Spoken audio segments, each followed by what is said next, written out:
So hello, everybody. I'm Glenn Hall, the Cebu president and also head of professional news at the Wall Street Journal. On behalf of Cebu, I'd like to welcome you all to today's webinar on post-election impacts on business and the economy. And although the election is not quite over yet, we're going to get into all the impacts with a great panel that we've got today. Our moderator is Kimberly Adams. Kimberly is a correspondent at Marketplace, and she'll be interviewing John Hilsenrath, an editor at the Wall Street Journal in our DC office, and also the author of Yellen, a biography of the Treasury Secretary. And rounding out our panel today is Sudeep Reddy, who's managing editor of POLITICO. So this is a great panel, and we're going to get a lot of useful and valuable insights for our audiences that we can share about this election and all of the changes that may be coming. So if you'd like to know more about the panelists and our moderator, please go to cebu.org. Their bios are there. And to our listeners, if you have a question for the panel, please drop it into the Zoom chat. And also feel free to use hashtag Cebu on any Twitter posts you make about this. And with that, I'd like to hand things over to Kimberly. Kimberly, take it away. Thank you so much, Glenn, and thank you to Cebu and all the organizers for setting this up. I think even though things are very much up in the air still, many of us have a lot of questions about what's coming, and I know these two gentlemen on the panel are going to help us out. So I'm first going to turn it over to Sudeep and then John for a couple of opening remarks. Thank you, Kimberly. It's great to be here with everyone today. As Kimberly said, we still don't know some key things about the makeup of the new Congress. We are, I think everyone kind of knows where this stands right now. I'm going to kind of just assume that we are headed toward a slight GOP majority in the House for framing purposes here, but obviously I offer the disclaimer that that could change if a lot of the races out west come out differently. The real big thing that I'm thinking about right now is what are the areas of alignment between Democrats and Republicans in a divided Congress and a divided government, and how do we draw attention to them in a thoughtful way? And I think that's probably what you're all thinking of as well. There are a few that come right to mind in a divided government, which is what we're very likely to end up with, or a very tight scenario. And we're not going to necessarily have these big waves of legislation like we had with COVID relief legislation early last year, or with the infrastructure or climate bills. But there will be implementation of all of that. A divided government means there will be more investigations from the congressional side, which I think create a lot of opportunity to think about what's happening to the business world and businesses' impact from Washington. And then there will be a lot of work by regulators. And if those of you who have covered divided federal government before have seen what happens with the supercharged regulatory apparatus that kind of takes precedence from the president in power when they're trying to get things done and they don't have legislation to get through either chamber of Congress. And so when I look at all of this, I think about the China question. That's probably the biggest one where there's obvious alignment across parties to do something. There's an awareness, as we saw in the CHIPS bill and in other legislation, that there's a kind of an existential business and economy threat that comes from China. At least that's the feeling from a lot of lawmakers. There's a move toward onshoring that will get a lot of attention, and the industrial policy of the United States that will get a lot more attention going forward. And then when it comes to just the industry by industry look, this is an opportunity for all of us as journalists to look at the push and pull of industry was trying to get things from Washington before. Now they're going to be trying to defend against Washington in some sense, a little bit differently. There's not going to be big new spending coming out for companies that were trying to soak up federal money. It's more around rules and regulations. And this is all stuff to watch on the energy and transportation front. On technology, there is interest in both parties on big tech when it comes to antitrust and competition, privacy, Obviously, there's a huge social media story right now going on as well, and the implications of that for speech and disinformation.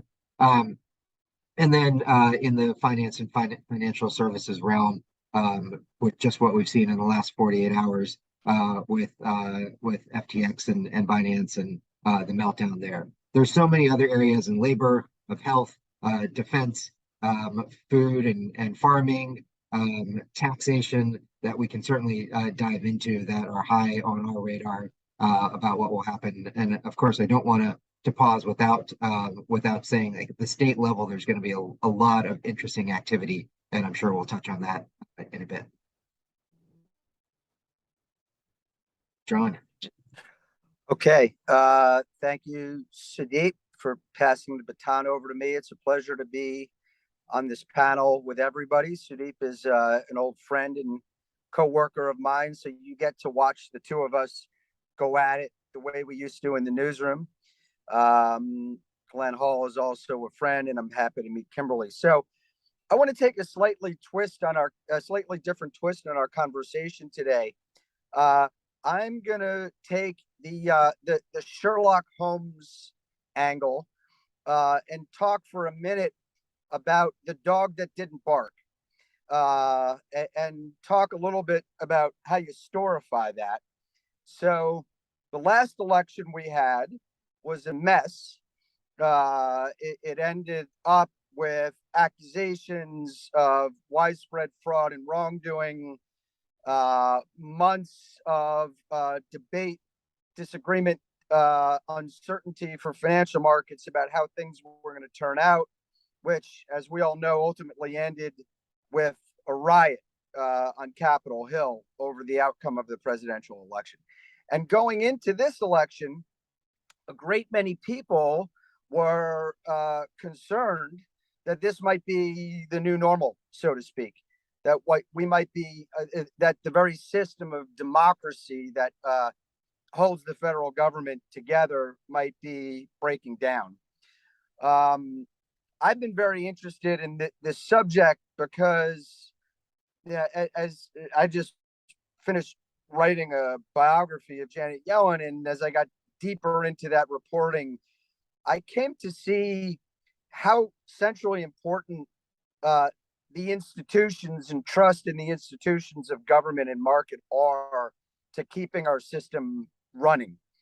And trust in a wide range of institutions, the media, that includes all of us on this call, trust in banks, trust in elections, trust in regulators, has been damaged over the last 20 years by successive crises and shocks. Sudeep mentioned China. That's been one of the big shocks to the American economy, the China trade shock, which led to, I think, a lot of anger in large portions of the country, especially those exposed to globalization, global manufacturing, about American elites. And I think this all came to a boil during the election seasons of 2016 and 2020. And I think people were rightfully concerned that this election could be another one of those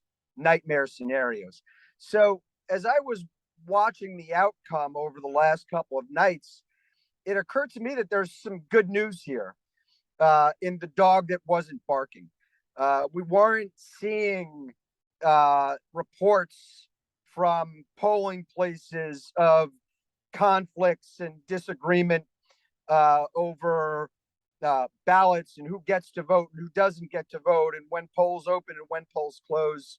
I haven't seen many reports of people claiming fraud. I mean, we do have a divided country, and there are several elections, including the one in Georgia, that still have to be decided.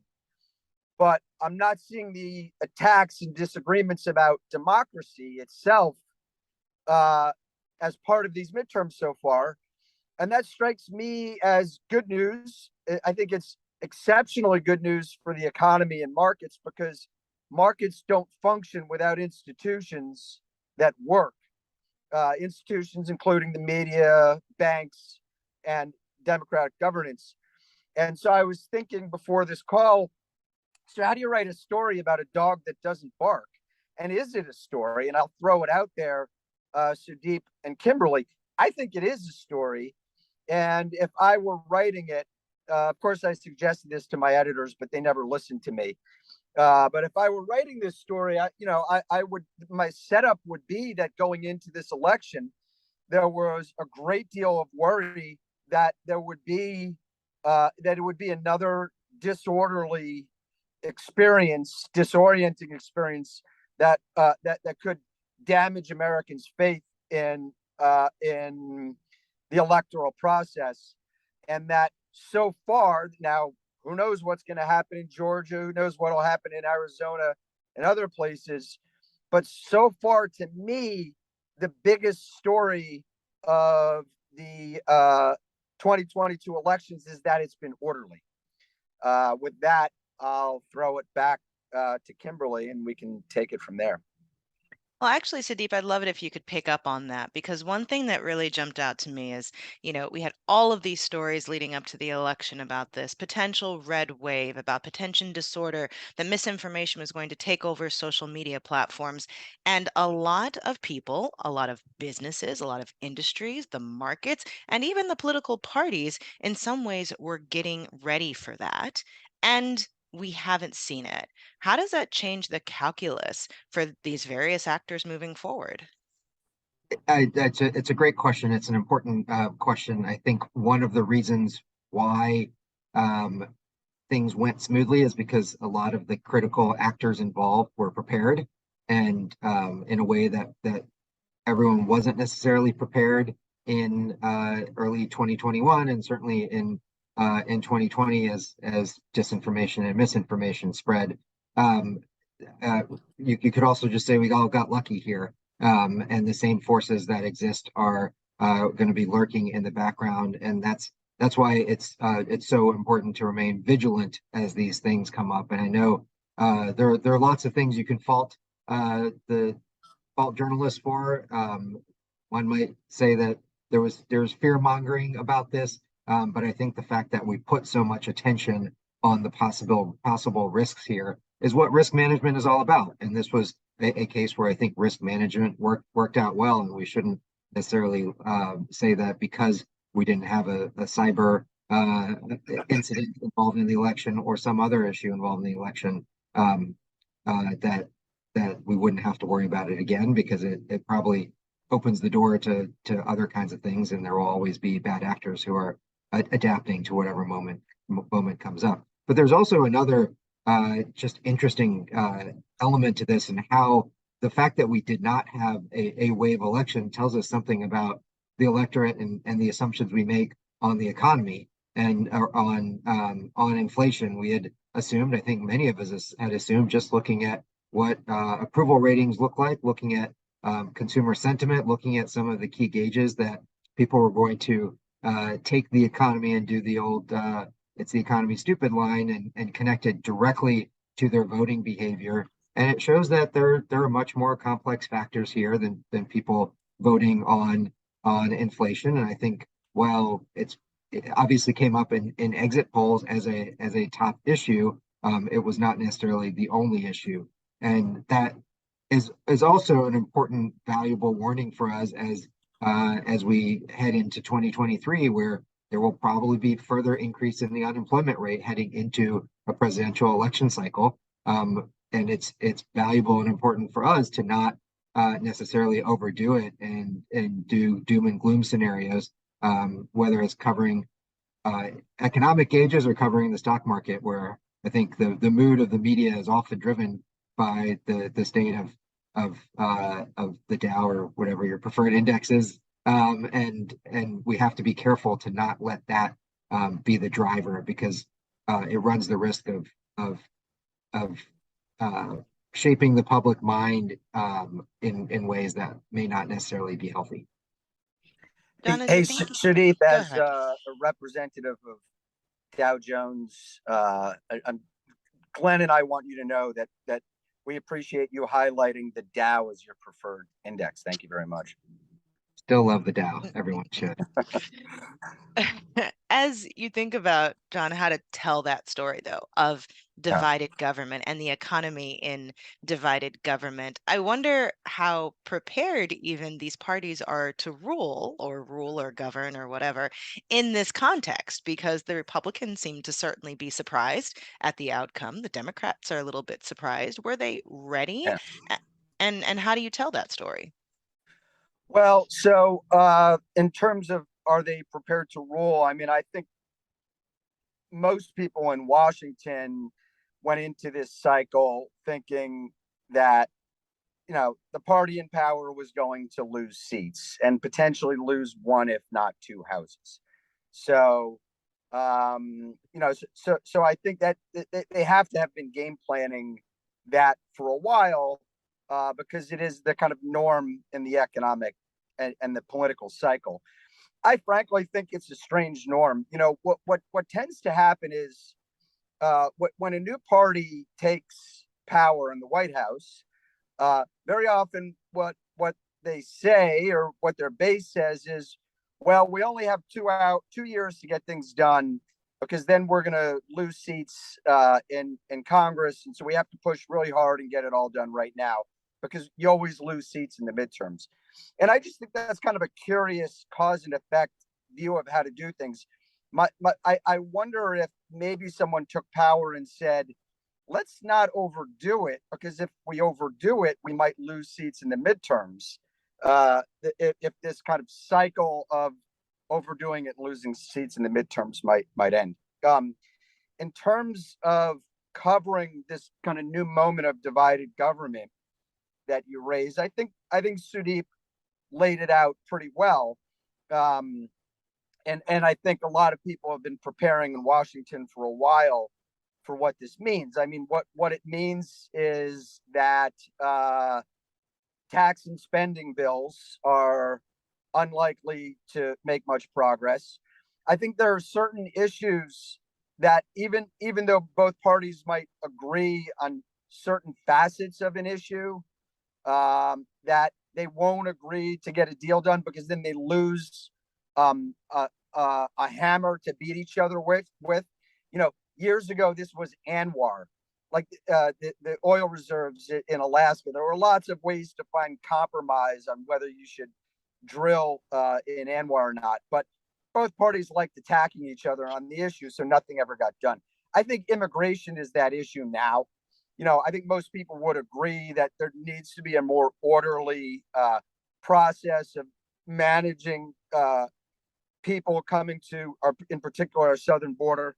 But neither party is going to give ground on that, because it takes away an issue that they want to beat each other over in the 2024 cycle. So you do get regulatory issues. If Republicans take the House, you're going to have, of course, new rounds of investigations on issues like Hunter Biden or whatever else the Republican Party might come up with.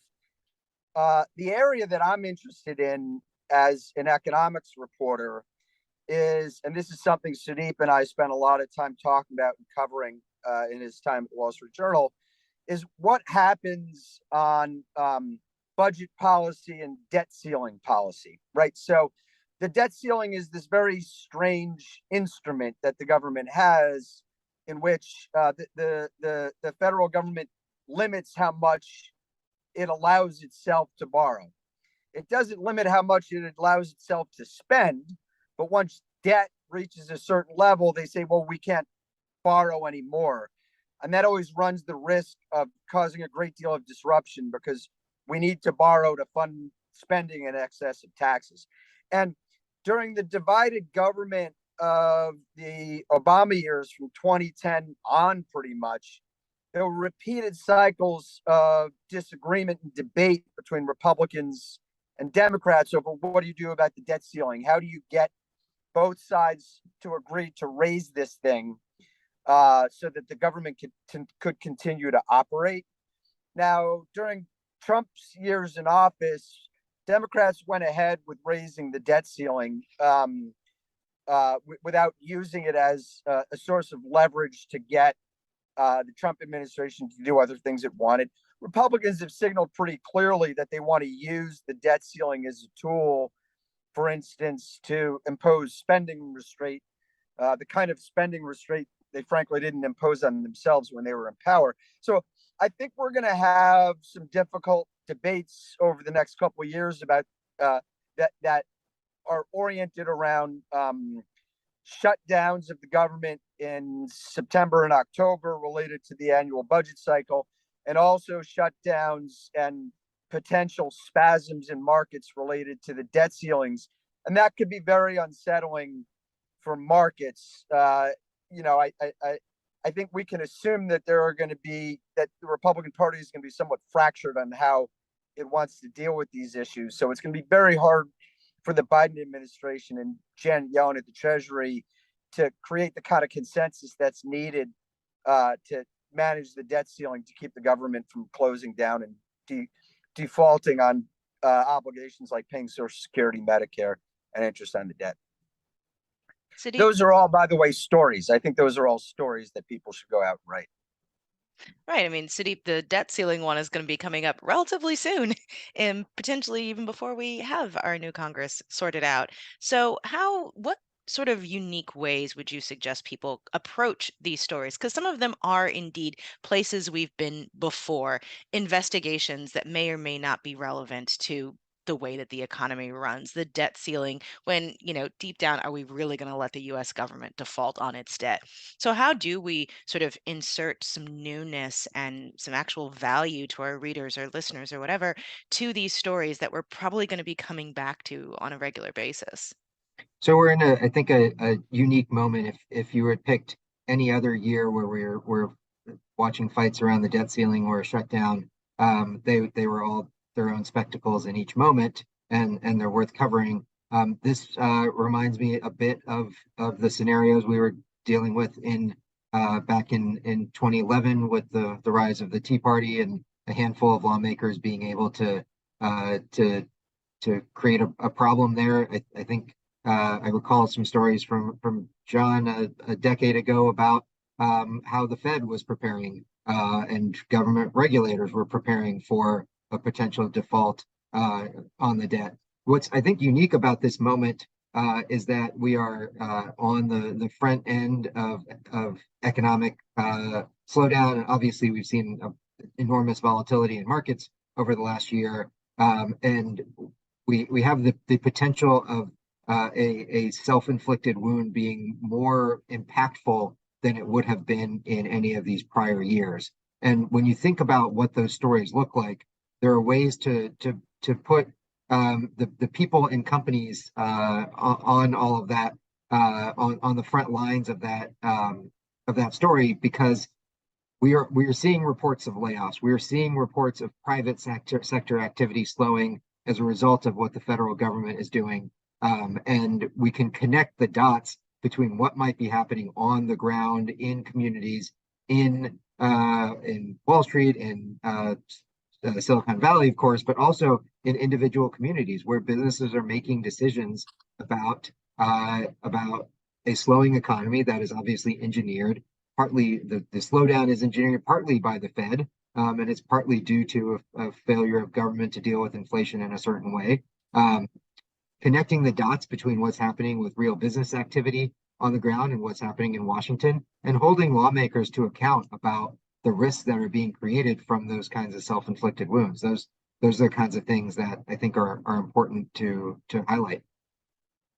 So if I could tag on to that, I think Sudeep puts his finger on something that's going to be really important over the next year or two for readers of any kind, and that's the macroeconomic story, which is really, I think, going to shape and define the political story. So, we've been dealing now with inflation, which has been much higher and been sustained for much longer than a lot of economic policymakers expected, a lot higher and longer than Wall Street and economists expected. And we're at this kind of critical moment right now, because if inflation slows down, it's already getting late in the game. But if inflation slows down, and we saw a sign of it in a report today by the Labor Department that the October inflation numbers were softer than expected, and you saw the markets just rally. Sudeep's favorite index, the Dow Jones Industrial Average, was up, I don't know, like 2.5%, 3%. The S&P 500 and NASDAQ were up even more. Wall Street is like really geared up for good news on the inflation story. If it improves and the Fed can stop raising interest rates as aggressively as it's been doing, then maybe we get out in 2023 of this environment with what they call a soft landing at the central bank. Inflation slows down, but we don't get driven into the kind of recession that drives unemployment very high. But the other risk is that inflation doesn't behave, that the Fed keeps raising interest rates, that the Fed has already raised interest rates so much, and by raising interest rates, it's made it more expensive to buy a car, buy a house, finance a new business project, and is driving us into recession.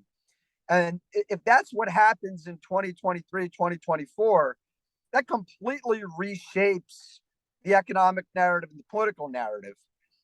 Then Joe Biden or the Democratic Party are presiding over an economy that first had bad inflation and then had a bad recession, and that really kind of drives the 24 election cycle. It also drives the political debate in Washington and what can and can't get done, because if things go bad next year, you can be sure Democrats are going to start blaming Republicans, who are likely now going to be in charge of the House, for causing it. And I think we're at a point in the macroeconomic cycle where it's going to, the next couple of months are kind of play an important role of defining how all of 2023 plays out. So I'd say we got to pay attention to these macro stories and look at how they're feeding through into the political story too. I have a couple more questions, but I just want to remind those in the audience that you can submit questions that we are going to be getting to shortly. But while people are pondering their burning questions, we've talked a lot about the areas of potential conflict moving forward. But Sudeep, at the very beginning in your opening statements, you said there were a couple of areas where there might be some common ground, even in a divided government. Can you talk about some of those and some opportunities for stories that really can connect with our readers and audience, especially at the local level, as we cover those stories? I think one that is probably going to be a high-profile political issue that should be a local issue for everyone is the international context in which business operates. We dealt with a decade or two of just endless stories about offshoring, about outsourcing of workers. And now, partly due to the pandemic, partly due to supply chain effects in 2021, partly due to political realities, partly due to what's happening in authoritarian countries such as China and Russia, there is now a shift back. In some areas, it's a lurch back to what does it mean to have domestic sourcing? What does it mean to have domestic workers? To what extent can companies accommodate having domestic policies that don't necessarily rely on having supply chains in China or anywhere else in the developing emerging world?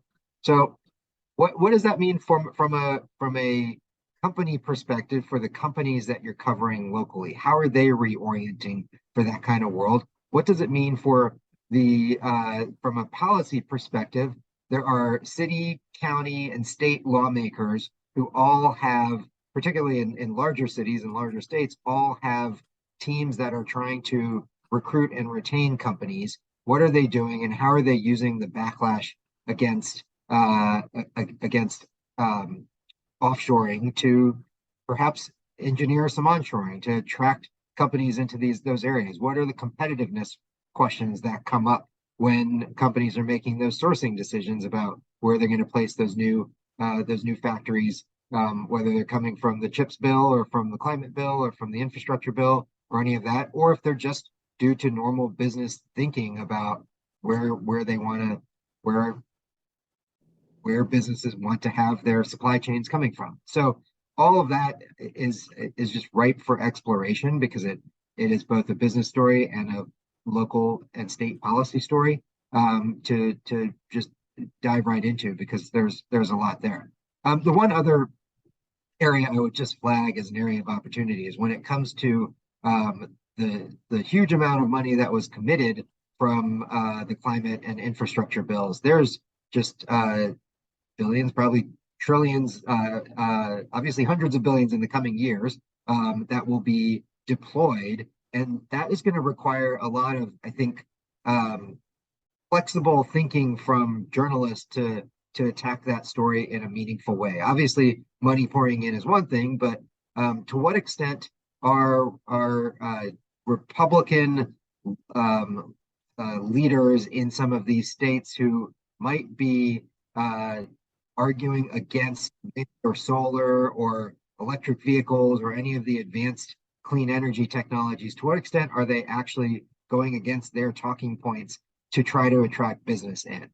That is the simple hypocrisy story that I think is often one of the kinds of stories that we leave on the table too often as journalists, and we should just go straight at those. If somebody is talking to deliver to win political points in one direction and then operating in a different way because it's the right thing to do for the business and the economy, we should highlight that inconsistency and put a spotlight on it as much as we can. And so there's a lot more that will come up in terms of energy permitting, in terms of EV credits, all of that flows out from it. But following the money is really the key element of it.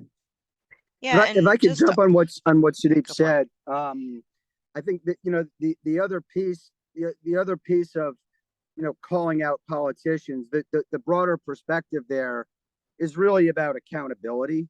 I always talk to colleagues in the newsroom about the way I see my job is I've got three responsibilities as a journalist. One is to break news. People pay for our services because they want information of value exclusively. To explain a complicated world. That's what we're here to do with our stories and analysis. And then the third is to hold accountable people and institutions in positions of power.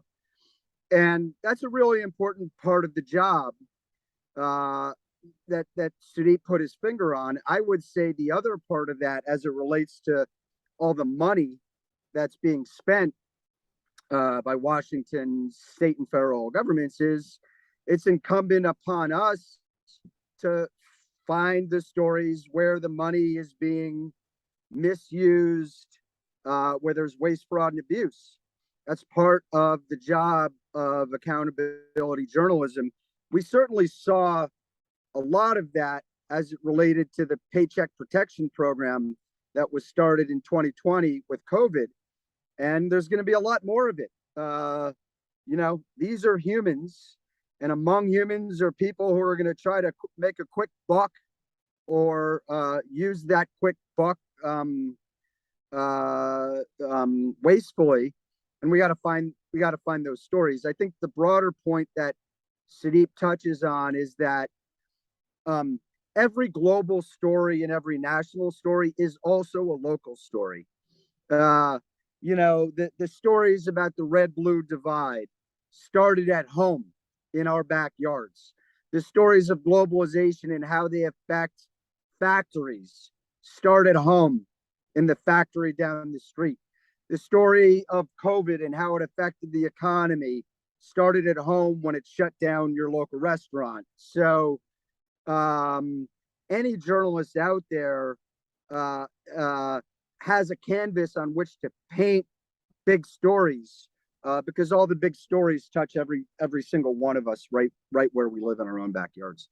And there's a great point from John in all of this that is a local story and how businesses are dealing with wage pressures. We've seen some of those stories, but just given the lag effects, it takes some time for the response to come in, and capturing the story of how business is preparing for a world that doesn't require as much labor where possible. There are sporadic reports of a little server robots showing up in restaurants across the country. We will see more of that in other ways. Obviously, every fast food outlet has already started the shift toward self-ordering either on app or in one of those giant boards. But that's happening in other parts of the service sector. Capturing that, what the implications are, how that changes the economy, what it means from an education policy perspective is absolutely critical, since that's what business needs to be thinking about and at least weighing in on, is what they need to see from the world of training that can happen at the community college level, and providing a workforce that's needed in a moment like this when the labor market is still relatively tight. I'm going to use your the last thing example. Oh, go ahead. No, go ahead, Kimberly. You can see Sudeep and I can go on and on like this all I'm day. enjoying. You two go right ahead, and we don't have questions from the chat, so I can save mine. Go ahead. No, you go, Kimberly. Well, I was going to latch on to Sudeep's point about robots, just to talk about another one of those areas that you said that could be an opportunity for actual movement here in Washington, which is on tech regulation. You know, you've got it coming from both sides, and certainly a lot of attention on what's going on in the tech sector and antitrust. And it feels like there are a ton of stories at the national and local level there that could use a lot of reporting at the moment. The tech story is one where if you're a business reporter and you have a reporter who's covering state government or the federal government, particularly lawmakers in Washington, get on board and find out how those lawmakers are going to handle these questions around big tech. Any local outlet that has not done a story on TikTok, and what is obviously there have been tons of stories on TikTok from a culture and lifestyle perspective, but from a business perspective and a privacy perspective, that is going to get more attention. And it's just remarkable how many people are handing over the personal information they have on their phone without any thought, so you could have a good TikTok moment. But that's the kind of thing that lawmakers are paying attention to in the privacy debate when it comes around on tech, and that's a perfect place to put lawmakers on the record for how to cover for how they're weighing in on these issues as the debate takes shape, and also on the antitrust front of all these apps that people have kind of become obsessed with in other ways, and whether that's healthy, and the impact of a Google and a Facebook exploiting their wonderful collection of data to drive out to appeal to advertisers at the most micro level. That's a story that also can be a local story for any reporter. You know, Sudeep and Kimberly, I would say the antitrust story goes well beyond the tech industry. In many ways, we have an oligopolistic economy right now. You know, one of my favorite examples is the beverage industry. You go down to the grocery store and you look at all these different choices of soft drinks and water that you seem to have. If you look on the labels, almost all of them are owned and distributed by Coke or Pepsi. And if you look across any number of industries, we live in an economy where a few companies are really kind of dominating how goods and services are created and distributed. And I mean, I think that's an important story that goes well beyond. I'm probably giving away too many ideas here, but I think it's an important story that goes beyond technology.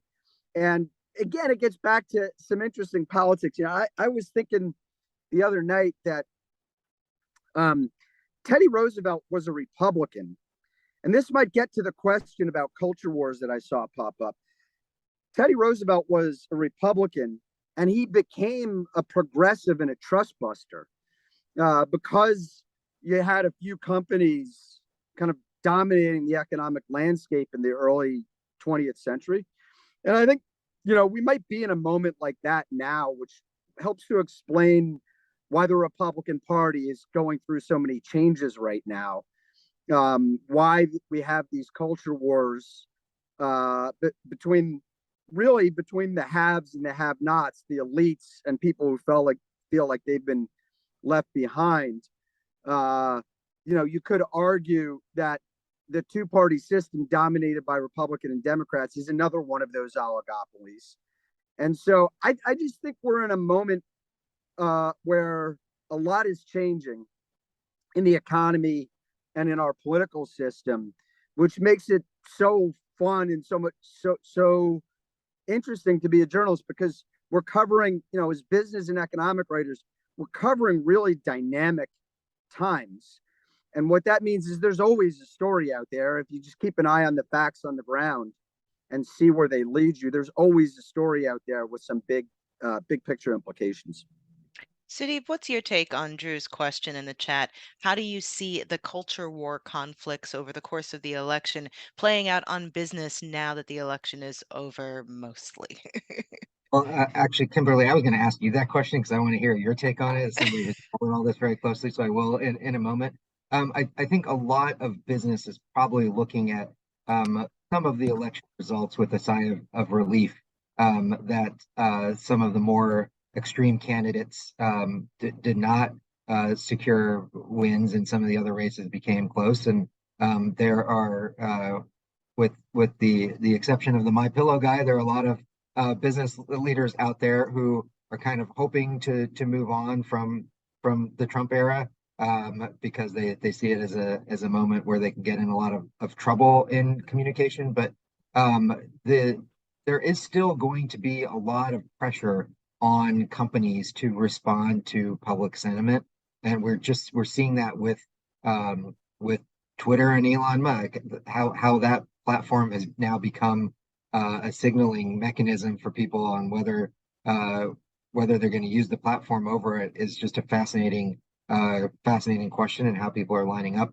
over it. But I actually think, Kimberly, you cover a lot of this and better than the rest of us at Marketplace. What's your view on it?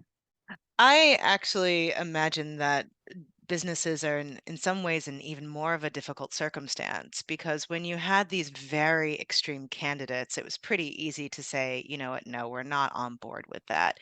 But in the absence of federal action on issues like privacy, or in the absence of sort of a clear national direction on some of these really core issues, that leaves it to companies and businesses to have to sort of more openly draw their lines and say where they stand. So, for example, on the abortion issue, employees are going to their employers and saying, "Hey, are you going to cover my costs of transportation if I live in a state that no longer provides abortion services? Are you going to set up shop in one of these states that has politics that don't align supposedly with our company values?"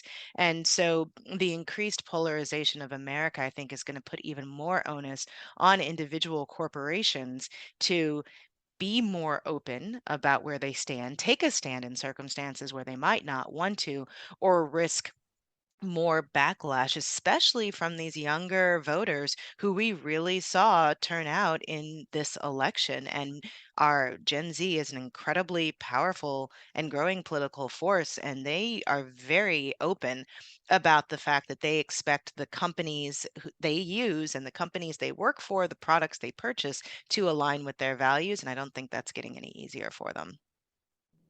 Can I throw in two additional points here? One is, if anyone is out there thinking that somehow the culture wars have settled down, I would encourage you to watch Ron DeSantis's acceptance speech the other night. The headline from that speech was all about the woke mob.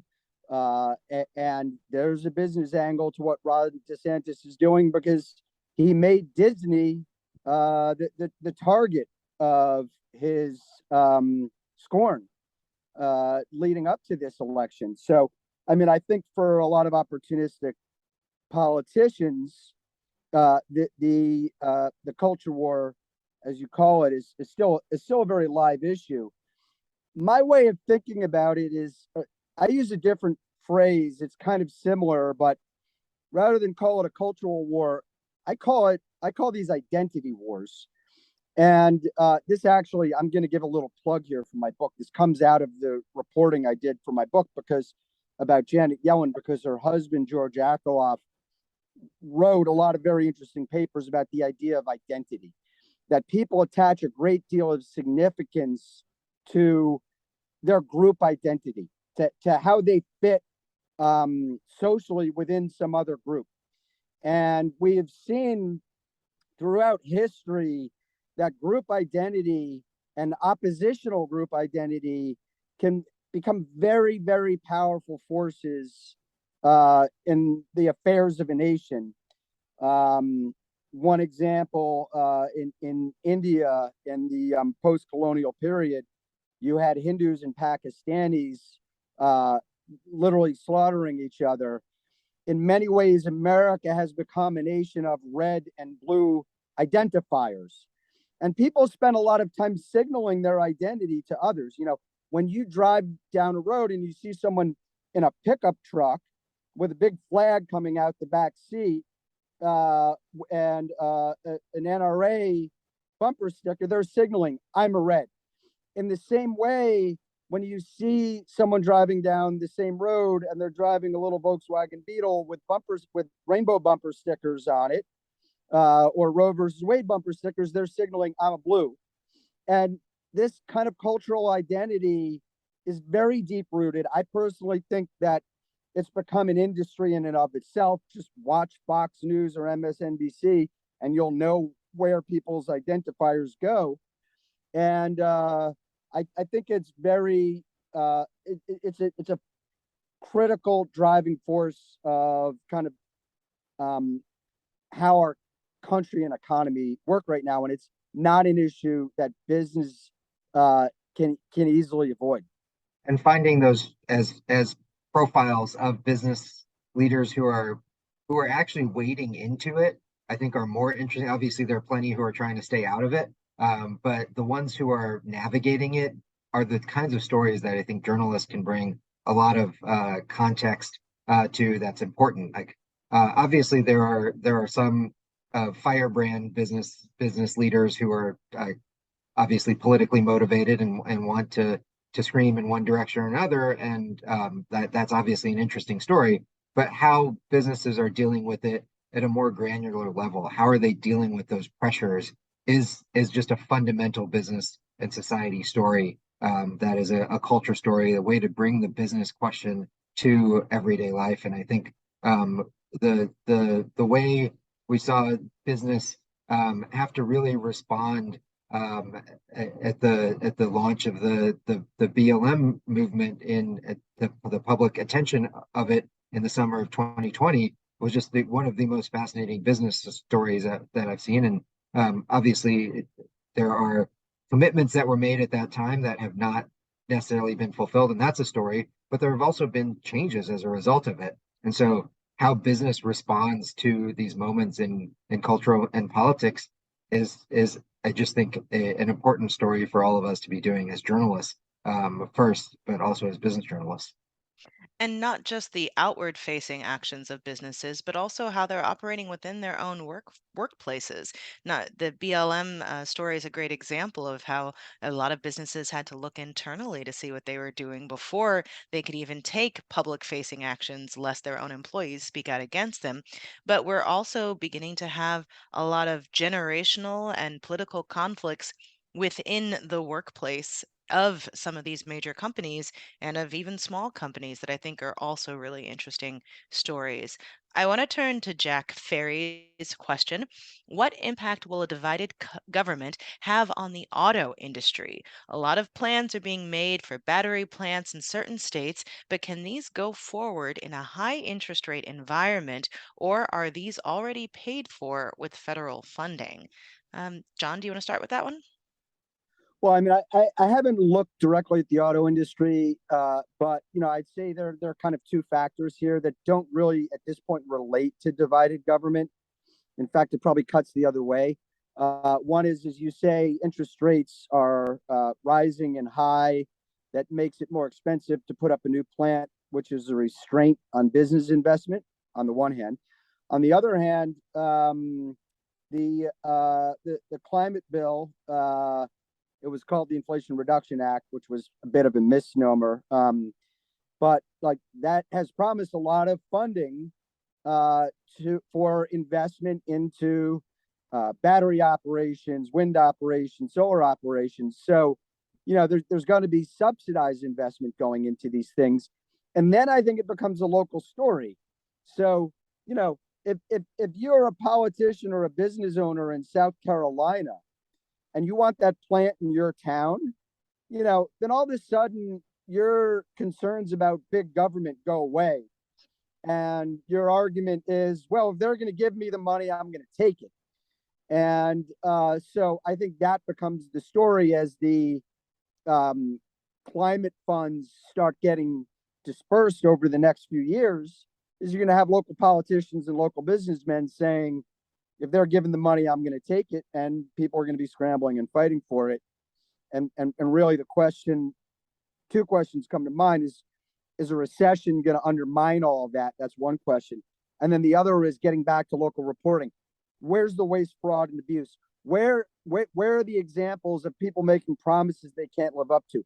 A great example of that was a factory that was supposed to go up in Wisconsin. Sudeep, you'll know the facts of this, and I'm forgetting them. Was this the chip factory? The chip factory that was it a Chinese or a Taiwanese or a Korean plant? It was Chinese. They just never, was it Huawei? I can't even remember. But they never lived up to the promises. And we got a lot of mileage writing stories about, in Wisconsin, people saying, well, wait a second, what happened? You said you were going to deliver 10,000 jobs or however many jobs, and it never happened. So, sorry, Pia Sarker helps us out. It was Foxconn. Thank you. Thank you very much. Yeah, I have an aphasia in my brain for people's names and company names. So thank you, Foxconn. Anyway, I'll stop there. That's a great answer. I'll just add one thing on the question about plans that are being made in certain states. Being able to track that and what the impediments are, or whether interest rates or the lending environment is a problem, that's obviously a great story. We're learning across the board what kind of businesses are interest rate sensitive and what kind of business plans are going to be withdrawn as a result of interest rates being at the levels that they're at. This is this industry in particular with the auto industry and clean energy technology and batteries is a fascinating one, because we know coming out of whatever's either economic slowdown or recession we're having right now, that will be a big one that survives and thrives afterward. And so it's really a question of what kind of businesses and investors have the stomach to work through it and do long-term planning. And obviously there are lots of companies that are very short-term oriented due to stock market pressure or other kind of investor pressure, but there are also a lot that are making longer-term plans in this domain because they know that it's where the future is. A lot of the startups, fascinating stories, startups that have already been going on for years and maybe at the end of their rope, whether they're going to get more money to go forward or whether they can sustain through a downturn. That's really the key question. I'm also curious to see if in the midst of a divided government, even as this money has to roll out, how the courts might be weaponized to slow out some of these initiatives by private groups as well as companies that lose in this fight, over companies and states that lose in the fight to see where the money ends up going. We're nearing the end. So Kimberly, John, if I could say one quick thing on that point, I think that the courts become an important story on the regulatory agenda, because in a divided government, the federal branch has an incentive to just write its own rules, and then it gets challenged in court. And so I think we will see a lot of court challenges on the regulatory agenda. Well then, John, why don't you go ahead and start and take about a minute for closing thoughts before we let everybody go, and then Sudeep, you can pick up. I'm going to hand over maybe 30 seconds to Sudeep. This conversation kind of lighted a fire in me on the third of the 3 points I was talking about.